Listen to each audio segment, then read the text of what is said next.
First up, weighing 175 pounds of rusted steel and unsex appeal. He hails from parts unknown, but he always knows the right answer. He's fighting out of the blue corner. Why? Because God loves the infantry. We've got fool number one, Danny Farar. We got fool number two, fighting out of the red corner, weighing in at about 195 pounds of lean, mean MMA fighting machine, Zach Davis. Hey everybody, welcome to Jag on Two Fools on Stools. Of course, I'm fighting out of the blue corner because God loves the infantry. I'm fool one, Danny Farar. I'm fool number two. I need a red drink, but ready to rock today. He ain't got that red drink power. Hey, listen, guys. Welcome out. We're coming out of a jam-packed weekend of the UFC. And you know what? We're going to start with the old war horse. Been around since basically the inception of the UFC. And that was Vitor Belfort. I know you're not a big fan of him, but he was fighting another guy that you hate almost as much as you hate people. Yeah, named Marquardt. He was a good pick for him. Vitor Belfort, I'm a fan because he's been around so long. And it's good to start with him because the UFC pretty much started with Vitor. He was one of the first, they called him the Phenom because he was young 19. and he came out. He was one of the first guys that could really not just combine athleticism with jiu-jitsu and striking. And steroids. And southpaw. But yes, southpaw. Southpaw. Okay, southpaw. And so Vitor was one of the early stars, and he was kind of one of the early mixed martial artists. You know, before that, we had the wrestlers like Mark Coleman or Royce Gracie or Ken Shamrock. He was kind of one who could do everything, and he really got people excited. And he did look like a superhero. And one of the best knockouts ever was when he knocked out. You'll check it out right here. When he knocked out friggin' Wanderlei Silva. Ooh. He punched him so many times, Wanderlei couldn't fall down. I never would get beat that bad. Yes, I even remember, as a kid, people, someone saying, well, you should try this technique. And it was just running across the room punching somebody. And like I saw it in the UFC. It was like that old transformer that used to break the ground. I mean, Wanderlei literally could not fall down. It's the epitome how everything Wanderlei has ever done, which is pretty impressive, still hasn't overshown that big knockout. So Vitor Belfort has done a lot for the sport, and he's around still. I think he has to have had the longest run of any UFC fighter. It's just that his career probably should have been shortened when nature said, we're done. He got on TRT, hormone therapy, and he's the Nolan Ryan of MMA. He was able to keep coming out with some of these incredible knockouts. I mean, knocking out Michael Bisping, Luke Rockhold, years later. So he's had some incredible fights. He contributed a lot to the UFC. So, but did he not? And I remember sitting there and watching this fight, and I watched him walk out, and I looked at him, and to me, it's a very weird look that he has. Is he in great shape? Yeah. I'm looking at him like, you're in great shape if you're Al Bundy. You're in phenomenal shape. But I still think he looks older than 40. Well, he the skin just kind of sagging. Well, the thing is, it's also because you're used to a certain Vitor. You've seen Vitor when he had 12-pack abs, his traps were up to his ear, and he's always looked superhuman. So now But he looks like an old guy that's sitting in a tanning bed. Yeah, that's what he looks like. It's just weathered. That's how they like an old piece of leather that's been worked. And I mean, he's got the miles. I mean, he's had the battles, and for all those battles, there's all that training he's done. So he's just an older version of himself. And I don't know how I don't know how TRT ages you or doesn't age you, but I know putting that stuff in you is gonna look a little bit different. Well, on the flip side, I mean, Nate Marquardt, honestly, he's only 2 years younger. And I know he's been popped, but maybe he just hasn't been on it long enough because Nate still has an athletic look to him. He doesn't look as weathered, and I think he has more fights, actually. But, I mean, this is actually a great Legends fight. I mean, Nate Marquardt was king of Pancrase, huge star in Japan, finally crossed over to the UFC, fought for the title. I mean, he's had a long, and he's also had a checkered past, too, so it was good for them, too. I was like, well, you know what, if Vitor's going out, because sometimes with your retirement fight, this is my last one. It doesn't matter what's pumping through your veins. There's no suspension on the back end. I was like, oh, man, But if Marquardt is versus Belfort, it's good because they both kind of had a similar legend status coming up, long-time veterans. and who knows what's pumping through their veins. And what you look at it, when you came into that fight, the fight actually played out much different than I expected it to. It was a great fight. You saw that Vitor came back out and he said that, hey, listen, I've basically reinvented myself. I found a way to, the things that have cost me wins in the past. And really, one of the big things is, one of the big drawbacks, if you're going to do anything, the attractions that come from Vitor is that he's always seemed to crumble when it was really time. When it was a true. I mean, yes, he's been a champion, but the way he won the belt was controversial. Yeah. When he had Couture. Randy Couture slid his eye a little bit with a almost missed punch. And then he came back and got worked in the fight that followed up to it. So he's always been one of those guys that people have said is kind of withered under pressure, was not able to handle the true prime time. But again, I've always said when it comes to mixed martial arts, if you fight that much, you're going to lose in that cage. I mean, it's just going to happen. You've seen that happen time and time again. But for him to come out and say, I'm going to take it at a slow pace, I'm not going to try to burn out, and right, wrong, or indifferent, that's what makes Vitor Vitor. I don't know if you can reinvent the horse at that age. Yeah, and I mean, coming back out, there's a reason he hasn't retired yet, is because he loves the sport, he loves competing. I honestly think he said, I'm done. He trained out in Montreal with TriStar, George St. Pierre's camp. And I think he probably was like, man, you know what? I still got it. And sometimes it can be dangerous. Vitor Belfort still looks like he might not be champion, but he's not getting injured out there. He's not a liability. So if he wants to keep fighting, the only thing is, don't sell this as your retirement fight to sell tickets to sell an arena. Oh, let's catch Vitor Belfort's last fight.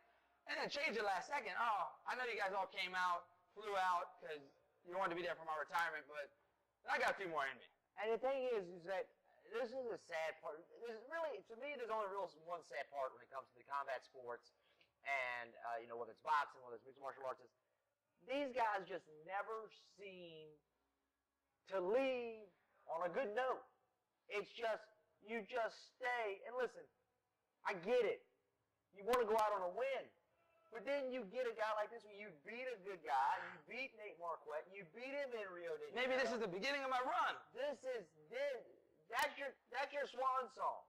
And the thing is that fighters are willingly delusional. They have to, because it doesn't make sense to go in a cage.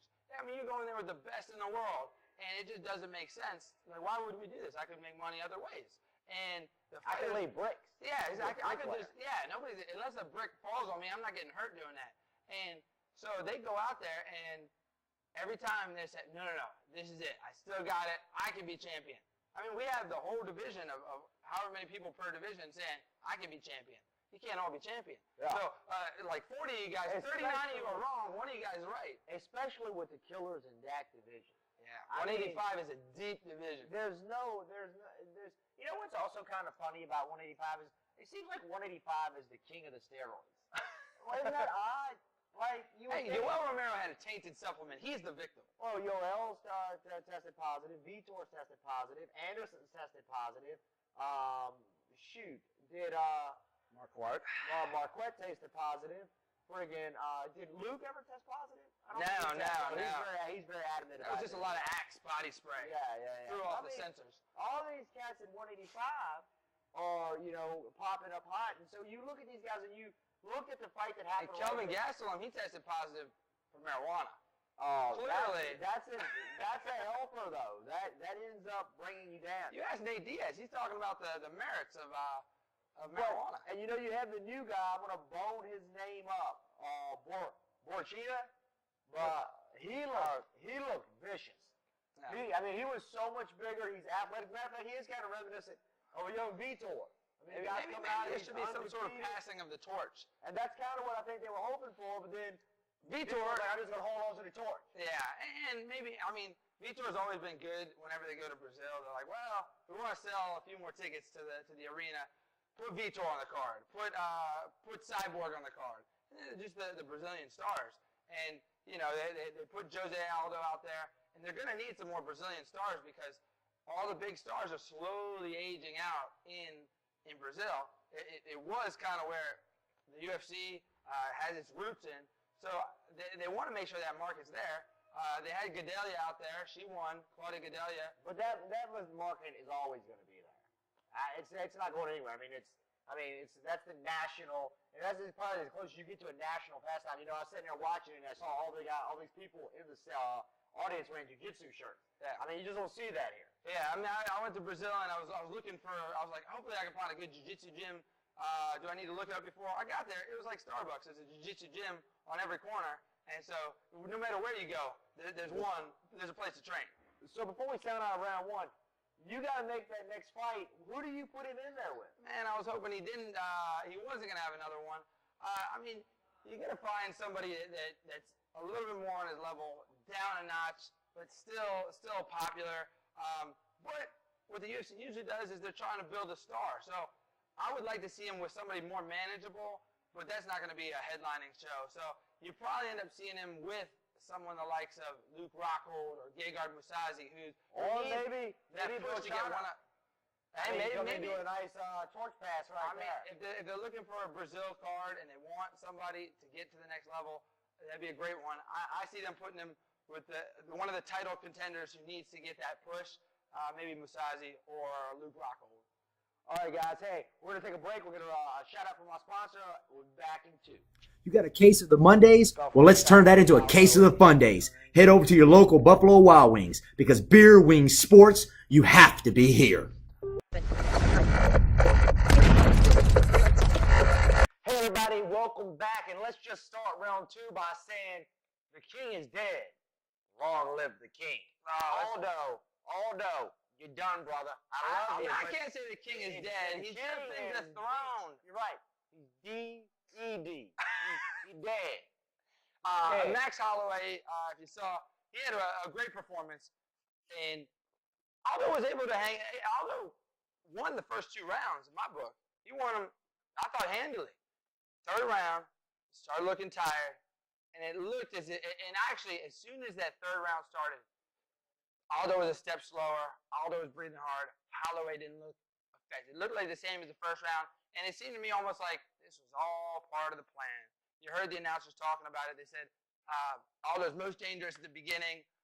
Holloway's going to drag it out. And that's exactly what he did. It didn't have to be drug out much longer. As soon as that 3rd round started, Halloway started just tearing into him. And once he landed one shot, it was all downhill from there.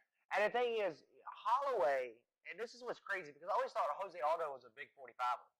And then you see a Halloway roll in, and now all of a sudden you're like, damn, you've been dwarfed by Halloway, and you were dwarfed by Conor. Yeah. And so you start to look at it, I mean, it's not like, you know, they say size doesn't matter. That's bullshit. Size doesn't matter when one person knows how to fight and the other person does. Size matters when both people know how to fight. Yeah. We're both equally good. Something's got to give. Yeah. And Aldo's always been pretty big, but he's not as tall and as long as Halloway. You can see it because there are plenty of combos. Aldo landed a few combinations, but there were a lot that just landed just shy. Halloway is great at managing distance, and he's got so much reach that for these guys like Aldo trying to get in there, Aldo was able to close that distance on most people. Halloway was, and Halloway took some shots, but he was able to get out of harm's way before he took too much damage. And, you know, great chin, good awareness, being able to circle out. There were a couple, Aldo had some good moments. He had some times when he was landing solid combinations on Halloway, and Halloway weathered the storm, circled out, got his composure back, and each time he did that, Aldo was kind of swinging for the fences. And I think a lot of people hate on Aldo's conditioning and cardio, but a lot of times it's that he's trying to put you away early, and that's why he has such highlight reel knockouts. It's because he's going for the kill. You can only go for the kill for so long. And you see that. I mean, we just talked about that with Vitor, about how Vitor ended up changing his style, getting in there, now trying to like really wear it out. Vitor didn't even pour it on in his fight to probably the 3rd round. Unfortunately for Aldo, he poured it on the first 2 rounds. By the 3rd round, he had nothing left in the tank. And you do start to, again, it's always that conversation of, you know, I always go back to Mike Tyson. Mike Tyson wasn't beatable until he was beatable. And then all of a sudden, you know, when people, a lot of times it's psychological. You go in there, you see this buzzsaw standing across from you that just tore through everybody. And then all of a sudden, if you're not the level of, you know, the visionary, the guy that just will shit into existence like Conor McGregor was, if you don't have that just crazy, insane self-confidence. And you stand across and the lights hit and everybody's there, and all of a sudden, holy shit, I gotta fight this guy. Yeah, I mean, my manager, Brian Butler's Max Holloway's manager, he put out a picture of him. He was standing cage side, and it was over the shoulder of Max Holloway, looking at Aldo, and you're thinking, man, that is a surreal thing, because these are the legends. These are the people you've thought about forever. And now we're talking about that willing suspension of disbelief. Like, these fighters have to make decisions that are not responsible decisions. Okay, Jose Aldo, one of the greatest of all time, if not the greatest of all time, is standing across from you. Oh, I got this. Don't worry. Hey guys, I can do this. I'll just do what we did in the gym, and it'll work. And a lot of fighters, they're very good up to that point, and then they say, you know what, I don't have this, man. This is. I'll just give it my best shot. I probably need another 2 weeks of training. But yeah, deep down, I mean, when Aldo was landing those combinations, and a couple times Holloway looked in a little bit of trouble, it could have gone bad, and that's right where it went bad for a lot of other guys. But Holloway has convinced himself, I belong here. Now, it's not overnight. I mean, he's on, I think, an 11-fight win streak. Last person he lost to was a decision to Conor McGregor. He's built up that confidence, and it's gotten to a point where it's like, no. I got this. I'm good. And sure enough, it showed through. When things got tough, he was right there. And that's what's got to be kind of crazy, is that you look at somebody like Jose, and again, we're gonna flip it to the other side. Not only does a fighter that's sitting in the cage have to get to that point where all of a sudden now you've seen the guy beat, you're like, you're beatable. Now all of a sudden you've got to sit down there and be the fighter that was just tearing through everybody.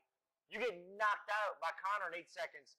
You come back, you have a good fight against the new Uriah Faber and Frankie Edgar, and now all of a sudden you're starting to hit this guy who's bigger than you, who's younger than you, with shots that in the past that have been the fight.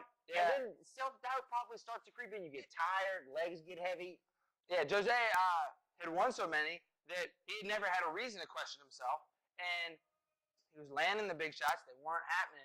He's starting to think, maybe I am getting tired. Man, maybe this guy is tough. Man, all of Rio is looking at me right now. You know, don't screw this up.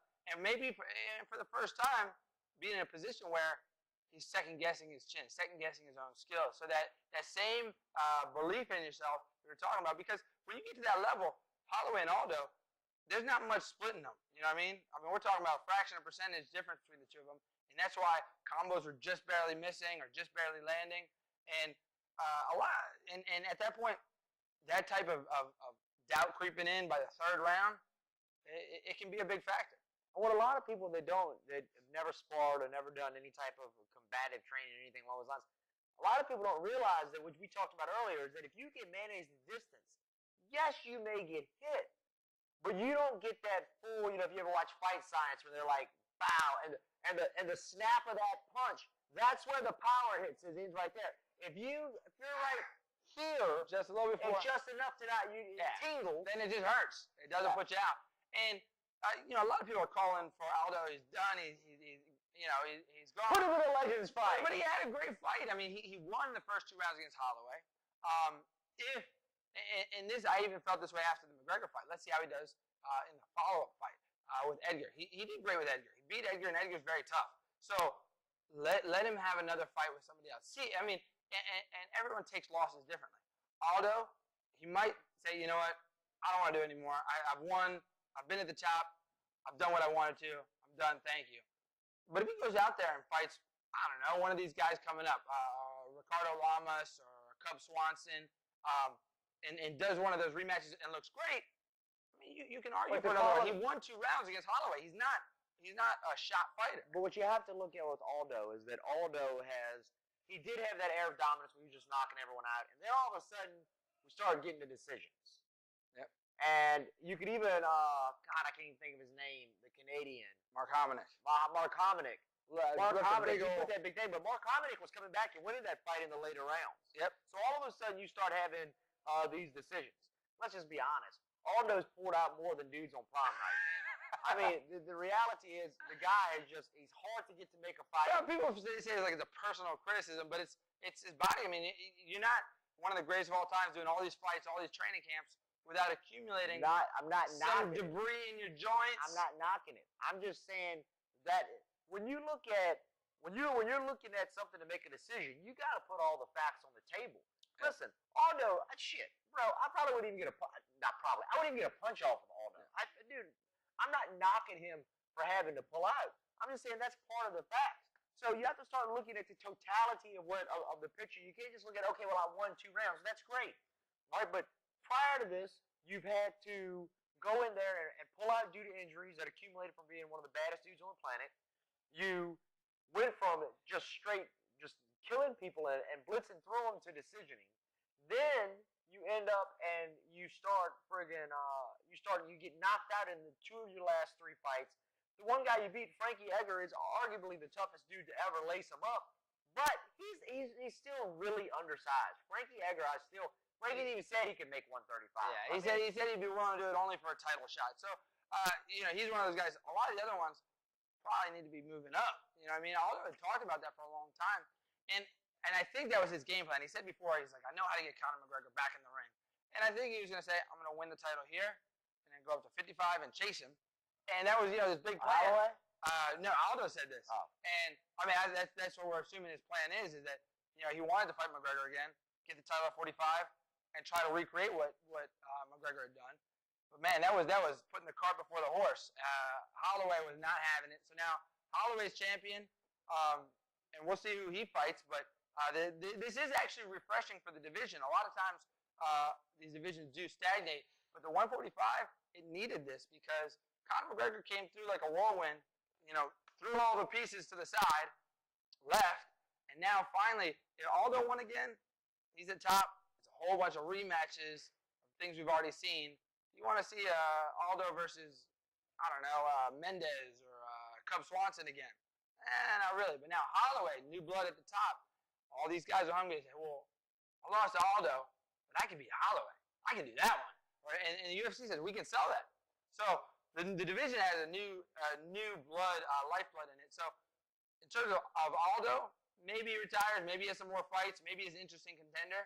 But 145 now, this might help it kind of move on from the Conor McGregor days, which is a hard thing to do. And with that, we're going to end up on round 2 because in round 3, we're going to talk about the future and a little bit of the past when we talk about the Hall of Fame. Hey everybody, welcome back to the 3rd and final round of Two Fools on Stools. And here we're going to talk a little bit about the future and a little bit about the past. Which one do you want to go with first? Well, man, I was super excited. Let's start with the past first. All right. Because I ran over to Buffalo Wild Wings. I was catching the fights. I wasn't able to catch the prelim. Did you catch one of Sharif? He said he was in town. Oh, no, I did not see him. Jeez. Sharif, say hi next time. Yeah. All right, but I caught the fights. But I was surprised. I didn't know that they were doing the Hall of Fame announcement. So they're going to do an official ceremony in July, but they announced their inductees.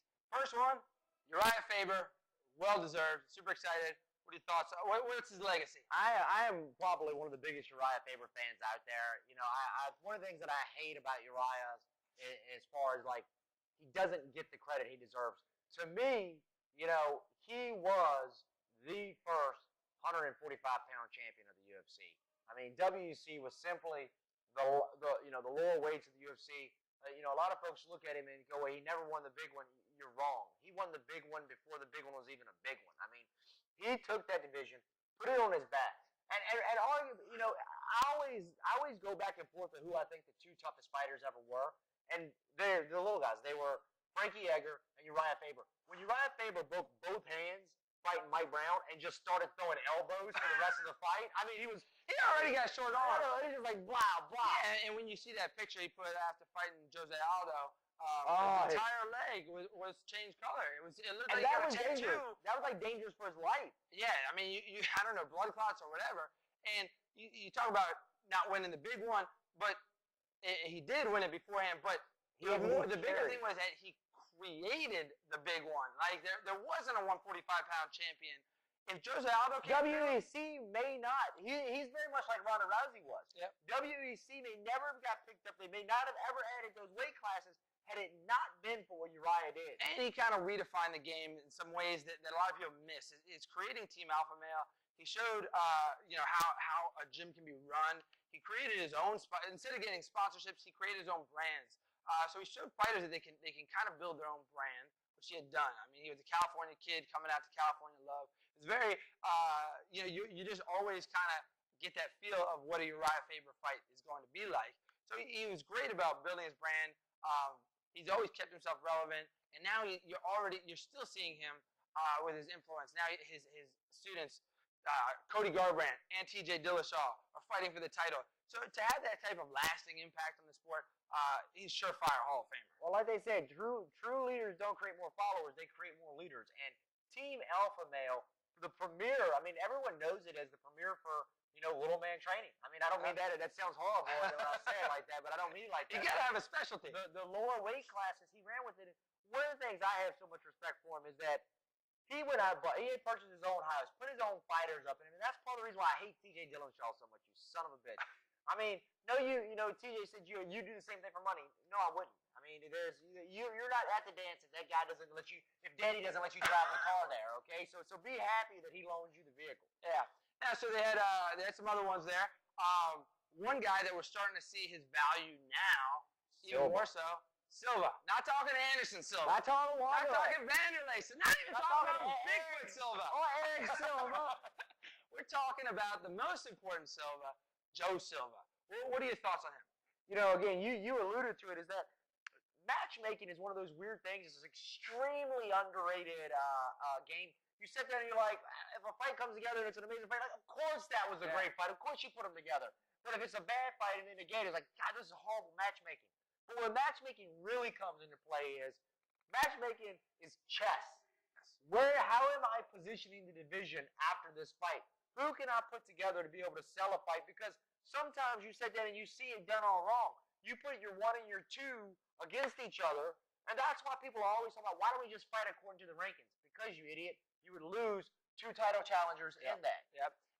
And the job always seems easy to me, because when we have like a big fight, you're like, okay, the champion just fought, and the #1 contender just fought, and all of a sudden a contender emerges, and everyone says, hey, I think the champion should fight this person who just won that big fight. I said, yeah, stupid. That's why they put them on the same card. Yeah. That's why they did this by design. So the only time you see that it's not quite working is, especially now, with the new ownership, they just haven't done it the way that Joe's done it. They don't have a regard for a lot of things that he did. So they booked, hey, we got it. George St. Pierre, Michael Bisping makes a ton of money. Let's do that.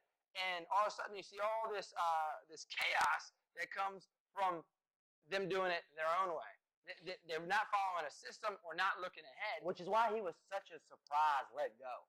Yeah, well, I think they let him go, but I think it was also him being like, look, I was waiting for an exit time, and this was the time. Juicy. Yeah, he said, I've done what I want. I'm happy. I don't want to deal with this mess anymore. And so it's good to see him in the Hall of Fame. A big one.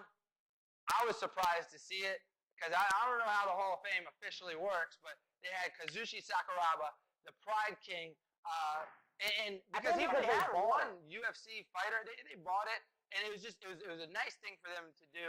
Not nice. I mean, he's a Hall of Famer, but he only fought, I believe, once in the UFC Japan in his career, and he fought the rest of them out in Pride. But I think that's part of their way of almost erasing the Pride. Yeah, they're going to show Pride stuff, but he's in the UFC Hall of Fame. Yeah, and maybe I think they're trying to maybe position themselves as a more legit MMA Hall of Fame, because if you leave out Sakuraba, he's been one of the people that guided the sport. When UFC was underground in America, and it was hard to get it unless you go to the special interest section of your Blockbuster or whatever, he... Next to Faces of Death. Yeah, exactly. He was the one out in Japan headlining pay-per-views, and his real legacy was the Gracie Hunter. UFC had Royce Gracie, and it was a huge thing. Hicks and Gracie started breaking into the Japanese scene. Sakuraba came out. He beat Royce in a 90-minute match. Then they said, hang on, this is a fluke. Helio sent out his next son. He sent out Royler Gracie. Then he sent out Henzo Gracie. Then they had Ryan Gracie. They were running out of Gracies, and he beat them all. So this was a huge thing for the Japanese scene. He kept MMA on the scene. Surefire Hall of Famer. Super proud of him. And then they went one more. They went back to one more, the legend, Maurice Smith.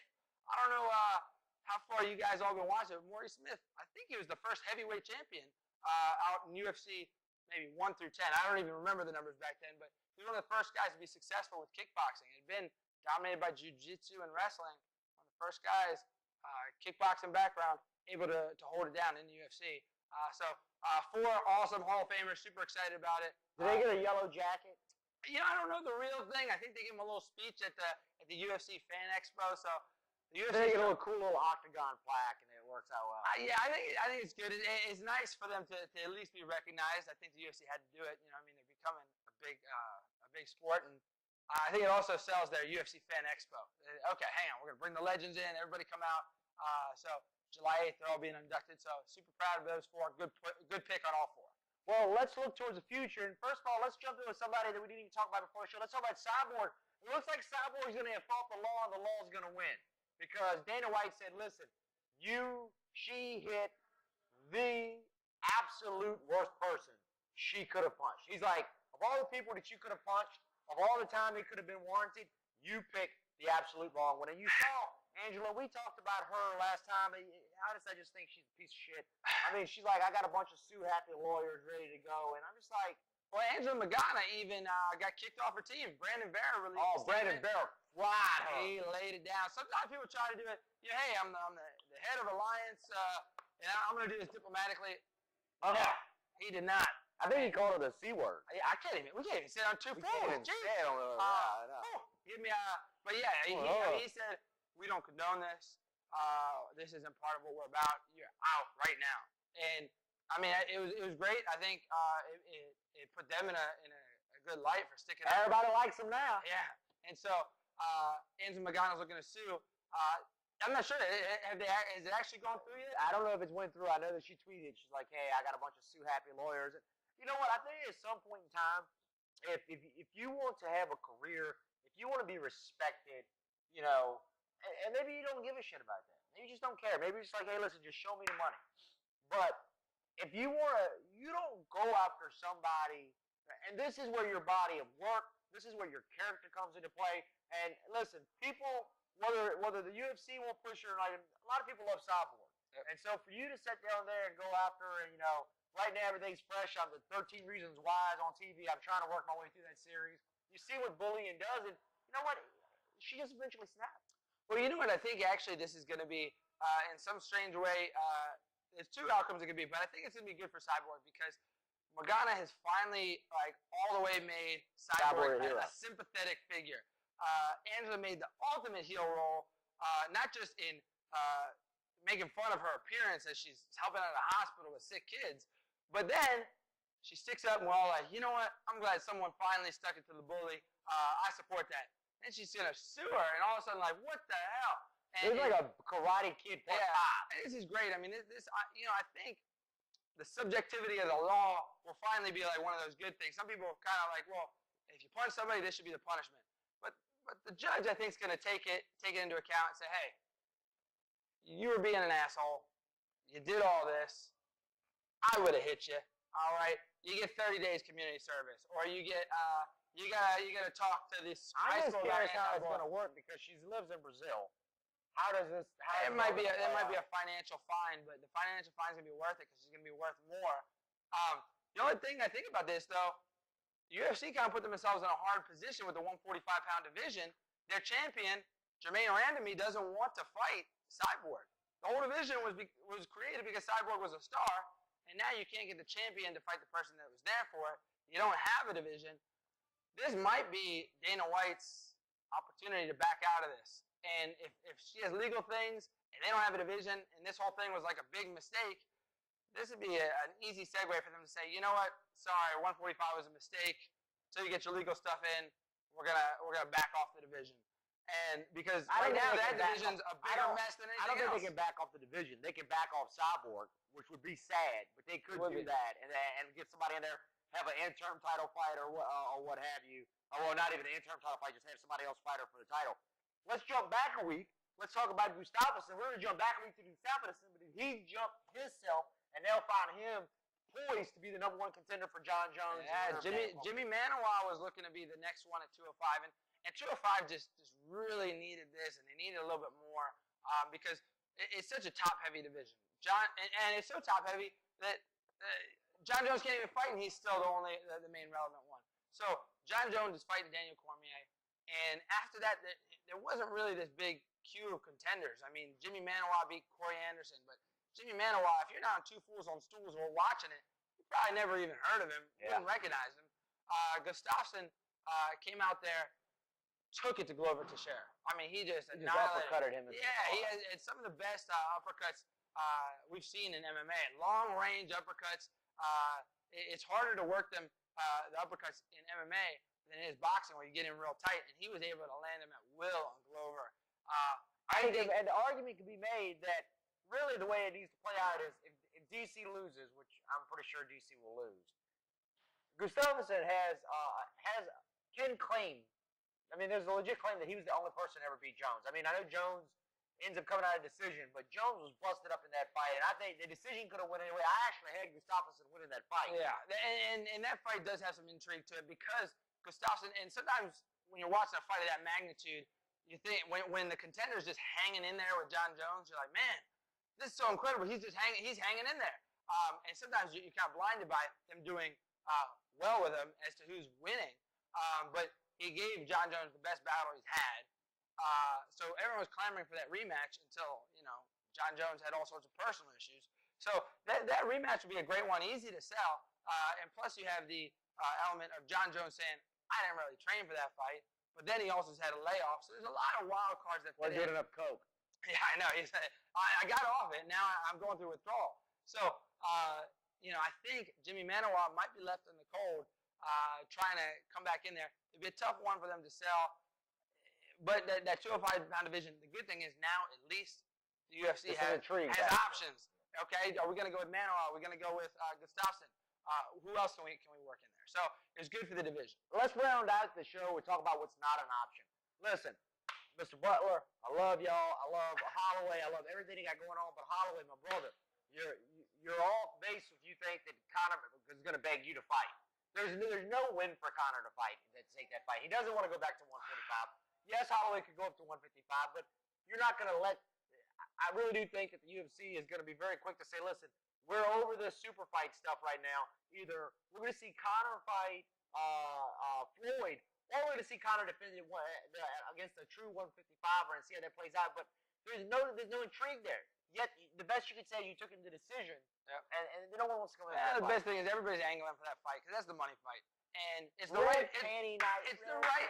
move. It's just I just don't see it happening. The biggest reason I don't see it happening is the weight. I think Conor McGregor, if you look back at some of his old pictures when he was making 145, he was on the verge of death. I mean, he was cutting as hard as anybody, and you see he looked big at 155. So him coming down to 145, it's almost as if Conor's put himself in a new bracket for money wise. He's gonna need. I mean, he's talking about $100 million to fight Floyd. You're gonna come back and fight Max Holloway. $20 million? Yeah, I mean Max Holloway. I mean, they're not going to be talking about, and Max Holloway's awesome, but they're not talking about this on, I don't know, The View or Good Morning America.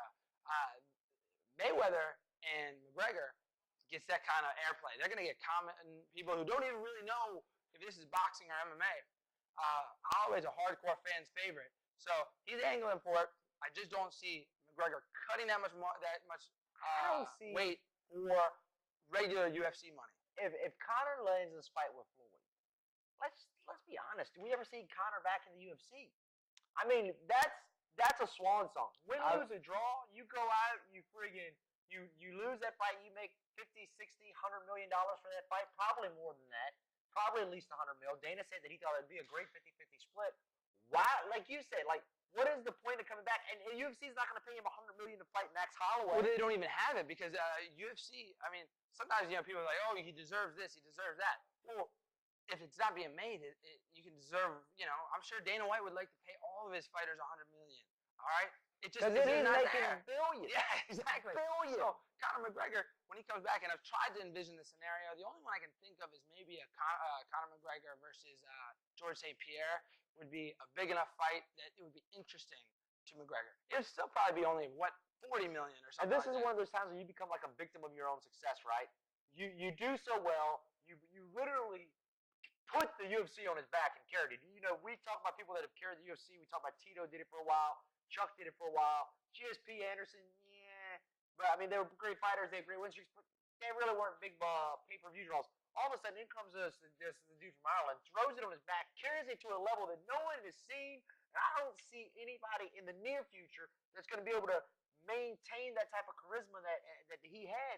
You go out and you land the biggest fight of your life, of the sport. He didn't land it. ever. He created it. You know what I mean? It's True. It's maybe nobody was talking about boxers and UFC guys, and all of a sudden he just started talking about it in the middle of some of his fights. He said, after this one, maybe I'll go after Mayweather. Everyone kind of laughed, and then he kept bringing it up. Why you laughing? He just created it, and that's actually one of the most impressive things with McGregor is he just wills things into existence. And so coming back from I don't know what his payday will be, $100 million. So hard to think of him fighting a Tony Ferguson or a Max Holloway, who are real, honest to God killers. You know, they will give him as hard a test as anybody in the division. Neither of those are easy fights, and he's gonna take I don't know biggest payday of all time, $10 million. I mean, we're talking about 10% of what he just made. Yeah. If they can't find a way to maybe do George St. Pierre for big bucks, you know, I mean, does he really want to come out there for $20 million and break all the UFC records, but make that much and maybe get his legacy tarnished? This might be the last we see of McGregor. And with that said, it's the last you're going to see of us for today. Hey, guys, thanks for tuning in for Two Fools, One Souls. We'll see you next Monday.